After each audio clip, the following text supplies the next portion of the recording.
Yun nga, 'di ba, ano, yung mga matatanda, 'di ba, sinasabi nila na ang ang mundo ay bilog, ang buhay ay bilog. Minsan nasa taas, minsan nasa baba.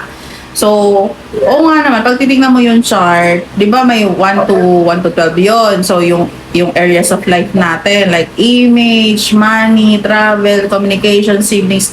So, yung year na pumasok yung perfection year ng marriage, 'di ba minsan naisip mo na dati, ay mag-asawa na lang kaya ako, ganun ganun.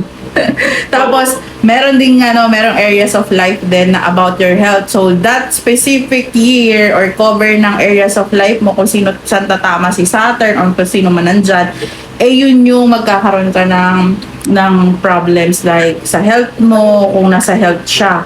Kung Saturn is nasa second house mo, nag-transit siya doon, money naman na magkakaroon ng problema. Pero depende pa rin sa whole chart, di ba? Tapos ikaw, which is nung 19 years old ka, 22 years old? 22. O malamang nasa 9th house yun. Nasa 9th house yung transits ng maybe Jupiter or something. Kaya kailangan talaga tignan yung buong chart. So ako naman, ang ko ngayon, ang perfection year ko. Nasa 3rd house, which is communication.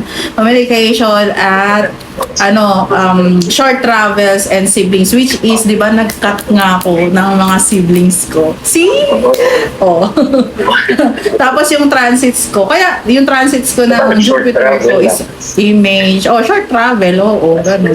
Kaya, yung mga matatandang sinasabi na ang buhay ay bilog, tapos minsan nasa taas, minsan sa baba. Kasi nga, may yun, may pinaghugutan yun kung hindi lang naipaliwanag,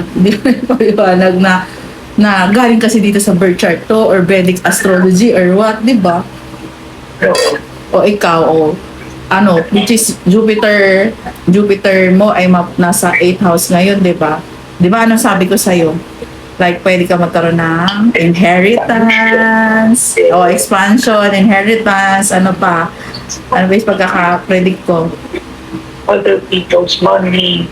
Which is, di ba, nag-gain ka naman ng Hindi pa. Next.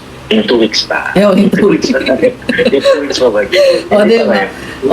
Kaya nga maganda talaga dapat pinag-aaralan siya or kahit nung bata pa lang, no? Kaso naman, ito nga, baka hindi nga tayo hindi siya ginagawang yung subject kasi baka lahat daw yumaman na. Wala nang mahirap, wala nang workers. Lahat na mayaman. Tsaka yung timing, basta timing, halimbawa, alam mo yung year mo na is for this, like for money, alam mo nang gagawin mo. Kaya ako, yung ginagawa ko for image na ako. Tina-timing ko lang. This year ko, next year mo, high learnings, baka mag-aaral ka. May mga courses kang enroll ka. Short travel, may travel din siya. Or, family. That's me. Ay, no. Sorry. 11th house, nasa 11th house ko siya, sorry. Kasi 10th house ko siya ngayon Nasa image ko siya. Nasa career. So, 11th house, which is community. Baka mag-gain ako ng community ko. Ay! Ay, wow. Dapat following yung mga vlog, di ba? Community na meaning mga followers.